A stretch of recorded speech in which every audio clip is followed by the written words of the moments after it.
8P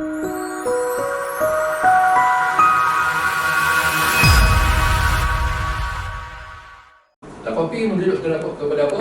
Kepada 8 bucu ni lah, 8 kaedah macam mana kita nak uruskan keuangan kita. Ini model yang lengkap lah. Pertama, P1 lah, kita buat P1, P2, P3, P4, P5, P6, P7, P8. Okay, ini lengkap lah. Daripada mula kita jana pendapatan, ni pelan pendapatan. P2, penyimpanan. Okay. Simpanan yang saya maksud kat sini adalah simpanan jangka pendek. Ini simpanan 6 bulan. Okay. Maknanya kita kena ada simpanan kecemasan lah, ataupun reserve, kewangan reserve kita. Berbeza dengan simpanan jangka panjang. Jangka panjang tu kita anggap sebagai pelaburan. Itu di sini. Okay, simpanan. Satu lagi perbelanjaan. P3 perbelanjaan. Okay. P4 pengurusan hutang. Kemudian ini baru masuk perancangan. P5 pelaburan. Ini pelaburan jangka panjang. Untuk kita mungkin untuk kita nak beli rumah, beli kereta. Ini jangka panjang. Ini matlamat jangka panjang. Kemudian P6 perlindungan. P7 penyucian. Perlindungan ni pengusaha risiko lah. Okay, macam takaful, medical card misalnya kan, kad keberatan, ini semua perlindungan. Penyucian ni macam zakat, kita nak sucikan harta kita lah. Ini dalam konsep Islam, ini untuk akhirat kita. Okay. Untuk pergi Mekah, okay, umrah, haji, zakat, wakaf, ini pelan penyucian. Okay. Dan yang ke-8 pewarisan. Pelan pewarisan. Ini selepas kita tiada, macam mana kita nak wariskan harta kita. Ini kena ada pelan. Yang ini lengkap. Dan kalau kita sebut tentang kebebasan kewangan, yang saya maksudkan kena lengkap keseluruhan ke-8 ni. Salah satu pincang dia tak lengkap. Contoh, tak ada penyucian. Dia tak lengkap. Dia hanya dunia tapi tak ada akhirat. Okay. Pewarisan. Lepas kita meninggal ada legasi dia. Macam mana harta yang begitu banyak kita uruskan ni, bila kita meninggal macam mana jadi dia. Ini supaya harta tak beku dan sebagainya lah. Okay. Ini lengkap. Okay. Keseluruhan ni, keseluruhan financial planning. Keseluruhan dia termasuk daripada jana, urus dan rancang. Okay. Kita ada 3 konsep jana, urus dan rancang. Yang tu saya namakan sebagai fasa pelaksanaan 8P. Okay. Itu yang beza. Dekat luar memang tak ada. Saya tengok tak ada orang bicarakan tentang benda tu. Kalau kita tengok sini, kita tengok P1 ni, ini fasa pendapatan, mendapatkan sumber pendapatan tu. Tu fasa lain tu, maknanya fasa satu special task untuk macam mana nak jana pendapatan. Okay. Yang kedua, P3, P4, P2, 3, 4 ni, okay, kita gabung ada. Ini fasa apa? Simpan, belanja dengan urus hutang. Urus. Fasa pengurusan kewangan. Belum sebut perancangan kewangan ni, pengurusan. Diurus, lepas dapat duit, kena urus ni semasa. Sebulan dia mesti nak uruskan. Macam mana nak simpan dia, macam mana nak belanja dia, dan macam mana nak uruskan hutang yang ada semasa ni. Dan yang ketiga, fasa yang ketiga, barulah perancangan. Dia ada 4 ni yang besar. Okay. Saya boleh gambarkan begini. Dia ada 3 fasa. Ini fasa pertama. Fasa pertama P1. Dia ada satu je. Satu fasa. Fasa pertama pendapatan. Pendapatan ataupun jana pendapatan. Dia jana. Generate income. Ini sebagai sumber dia. Okay. Fasa kedua. Fasa kedua apa? Urus. Urus keuangan. P1, P2, P3. P2, P3, P4. P1 di sini kan? P2, P3, P4.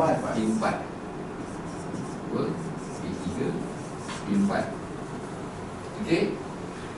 P2, 3, 4 ni simpan dulu. Lepas kita dapat duit ni, kita kena simpan dia. Put aside berapa? Mungkin kata 10%. Setiap kita jana pendapatan tu kita siap-siap simpan dulu. Ini simpanan yang saya sebutkan adalah simpanan Masa jangka pendek. yang pendek semasa. Ini tujuan ni untuk apa? Kecemasan. Siapa tak buat lagi kena buat tu dulu. Buang 6 bulan lah. 6 bulan hingga 12 bulan. 6 bulan stop. Stop. Stop apa? Kau boleh hidup, katalah sebulan belanja kita ni 2,000, contohlah 2,000 kan. So kalau 6 bulan 12,000 kena simpan. Kurang-kurang. Itu dia punya teknik dia. Kau tak buat ni, itu yang jadi. Duit tak ada, habis pakai, tak simpan. Ini simpanan jangka pendek. Mudah pingsan. Betul, ramai yang pengsan kat sini dah ni. Sebab ni lagi. Nak ni lagi.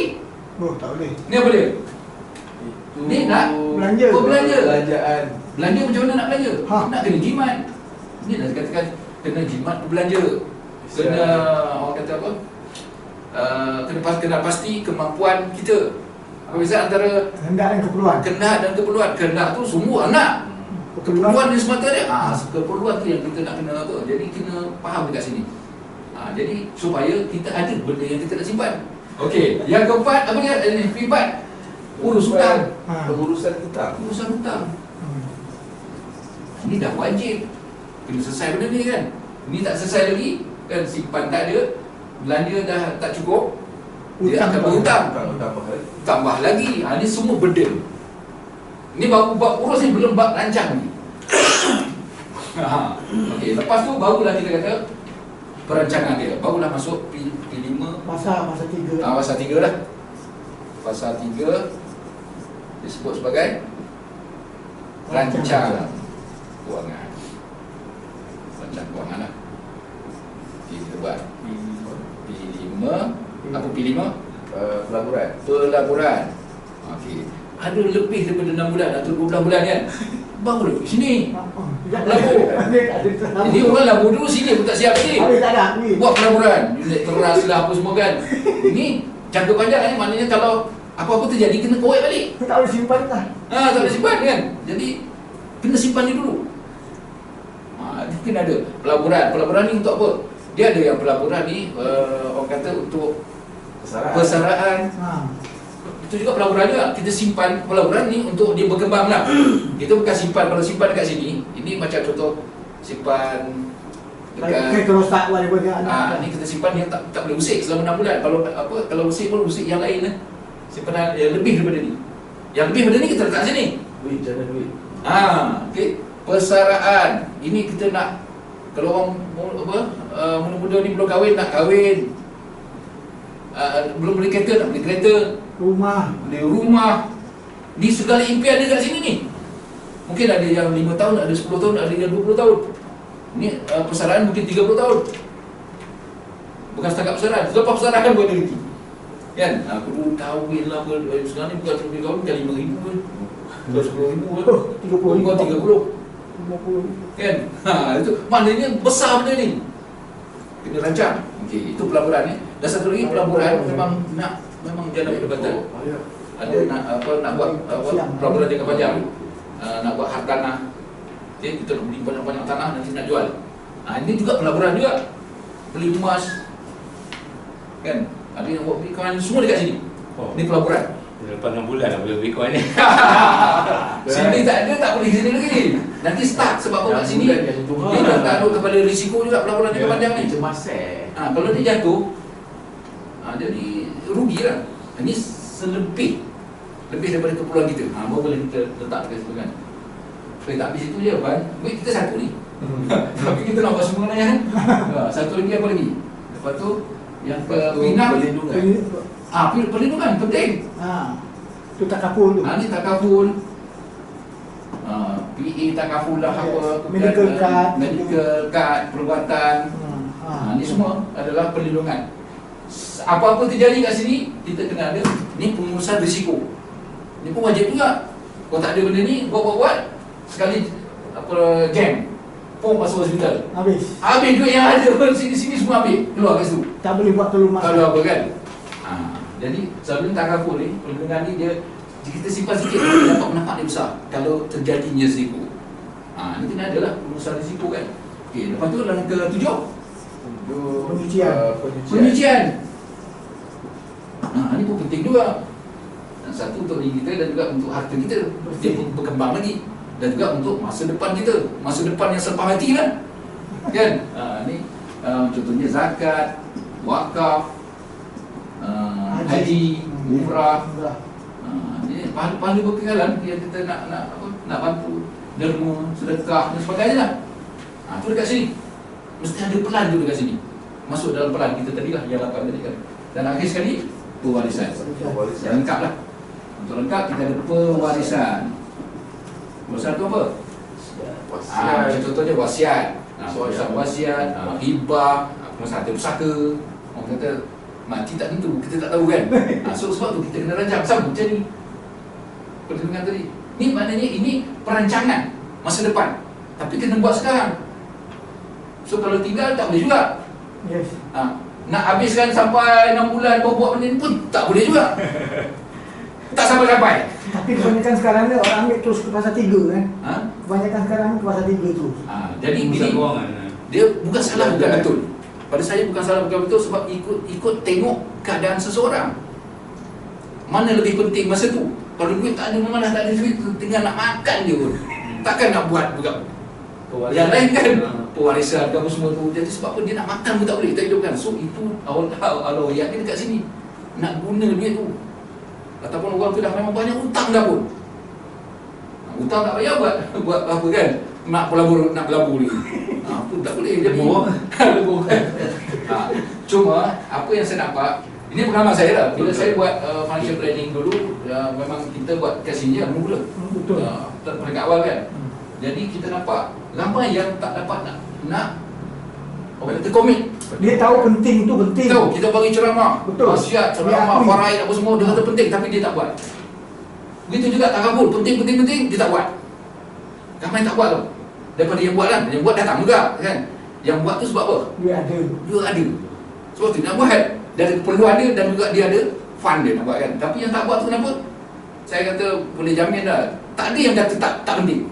Semua cakap penting. Semua ada penting. Cuma dia sini dia kurang. Sini dia banyak.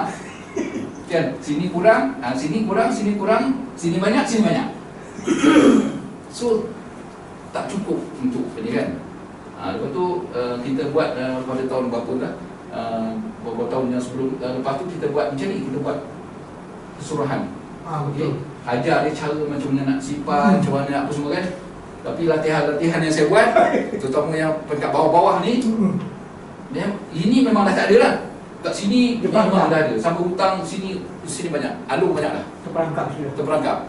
Macam mana nak uruskan? Memang tak boleh. Memang tak boleh. Saya kata kena ni je lah. Saya kata kan. Tapi masa tu saya tak belajar pun P1 ni. Pendapatan saya tak belajar macam mana cara jana pendapatan. Saya perlu explore ke dalam bidang pendapatan. Kat sini lah saya explore dalam bidang P1 ni. Dan saya nampak kaedah dia, cara penyelesaian, cara bijak wang lah. Cara kita ialah kita fokus kepada sini. Kita perlu fokus kepada sini. Sebab apa sini, dia ni susah kena dia. Boleh buat tapi dalam keadaan kekangan yang tinggi lah. Akhirnya nanti disimpan, nanti pun dia keluarkan duit itu juga. Maksudnya dia sekarang ni dekat situ, yang sedia ada je lah yang dia Ya, kan? Jadi ya. tak ada penambahan. Ada penambahan. Dan sini juga perbezaan kita lah. Kalau saya dulu dah lama dalam bidang financial planning, dah lama dah 30 tahun dah. Financial planning ni memang ini dah bidang yang saya belajar dulu kan. Dia ambil lesson bidang ni juga kan. Dia tak ada ajarnya ni, dia pendapatan. Cuma kita financial planner jumpa orang, kita nak uruskan apa wang yang dia dah sedia ada. Yang tu yang saya ibaratkan macam kita satu botol tu. Itu yang urus Botol air tu. Botol air, kita ada satu botol air, setiap bulan kita kerja ke, kita buat bisnes ke, satu bulan dapat banyak tu. Katalah 1,000, tak ada 1,000 kecil. Katalah 2,000 atau 3,000 je income kita. Seolah macam dapatlah satu botol air. Tak boleh lebih, tak boleh kurang. Okay, satu botol ni lah yang kita nak guna pelbagai lah. Kat sini duit kita anggap kita nak pakai ni semua, tujuh-tujuh ni kita nak pakai duit tu. Tapi air, kalau bentuk air maknanya itulah yang kita nak pakai. Kita nak minum itu, nak mandi itu, nak sirap pokok itu, kan, apa lagi, nak basuh pinggan itu, nak simpan tu juga. Pokok habis air kan, bulan depan air tutup. Dijatuh pula kan, dah tak ada pula air kan, nak kena simpan air tu. Ni sama lah konsep ni. Jadi macam mana nak selesai masalah tu? Tak boleh selesai tu. Dia kena simpan juga. Jadi lah dapat duit macam mana? Kena simpan juga. Tapi kalau kita ada cara yang ni, P1, okey, insyaAllah kita dapatlah selesai. Sebab apa? Masalah puncanya di sini. Jangan saya dapat punca dekat sini. P1 tu botol besar lagi nak. P1 kena besarkan dia. Botol besar lagi. Botol kena besar lagi. Yang saya dapat dekat sini, kita bukan botol. Kita buat saluran pipe. Saluran pipe. Bukan beli botol lain. Betul ya. Tak. Kita buat saluran pipe kita punya sendiri. Dia tu kita punya sendiri, bila-bila masuk kita buka air. Air tu pula dia boleh mengalir hari-hari mengalir. Dalam fasa kedua, even in AKPK pun tak boleh tolong Yang P4 tu. Tengok keadaan tu sebenarnya. Tengok keadaan orang. Keadaan orang tu kalau dah Ketelang dia cuma campur semua sekali tentang ada aset dia. Kalau ada aset kena jual dulu untuk bayar hutang, betul kan? Kalau you tak ada aset dan tak ada income, termasuk income tu, income you tak dapat selesaikan masalah ni, Fikir tak tolong. tak boleh tolong. Sebab aktiviti tak boleh bantu you macam mana nak buat duit. You kena pergi cari macam mana dekat luar sana cari duit. Bukan AKPK bagi duit. Bukan bagi duit tak? Dia boleh deal dengan bank. Okay, aktiviti boleh deal dengan bank, dia cara urus apa semua kan. Tapi ada juga yang dia tolak lah. Dia tolak sebab tak boleh nak dibantu. Muflis memang tak boleh lah. Memang dah terkeluar daripada AKPK punya orang yang boleh dibantu. Even belum muflis pun, tapi dia tak ada jana pendapatan yang cukup, aset kau tak ada, memang dia tolak, tak boleh masuk program tu. Itu keadaan dia. Jadi kalau kita tengok cara begitu, yang saya dah lebih daripada 10 tahun bila saya buat perancangan keuangan macam ni, yang saya nampak saya tak boleh bantu orang yang macam tu. Orang susah ni saya tak boleh bantu. Saya hanya pergi jumpa orang yang ada duit lah. Sebab nak melabur dengan kita, nak buat takabur dengan kita mesti jumpa orang yang ada duit, ada lebih duit. Jadi sebab itulah saya explore benda tu. Saya tengok ada kaedah dia macam mana kita buat. Kita fokus pada P1. InsyaAllah bila P1 ni selamat, okey, dia akan mengalir lah. Betul tak? Kalau ni mengalir, laju, berterusan, selesai tak masalah ni, InsyaAllah. Dia akan dapat sini mula simpanan dia mula, sini kita hutang. Bila kita akan kita akan habis ni, kita akan selesai masalah hutang dia. Ni bila masuk ini selesai hutang. Yang ni boleh bertambah. Okey, sini kita akan kurangkan cara pembelanjaan. Ada teknik kita lah macam mana kita nak mengurangkan perbelanjaan ni. So, lepas tu sini akan melepah, dia akan pergi ke sini. Itu dia kata financial freedom. Soal dia macam mana nak buat. Sebab apa? Kalau saya biarkan dia macam aktiviti itu tadi kan, okey, ni tak boleh dia bantu. You kena cari juga macam mana cara nak berjalan perubatan ni. Dia pergilah keluar sana. Dekat situlah dia akan jumpa pula macam-macam ular, naga, buaya, semua dia ke situ. Okay? Sebab apa? Tanpa ilmu. Tak ada ilmu, tak ada skill, kadang-kadang kita nak selesai masalah, akhirnya jadi tambah masalah.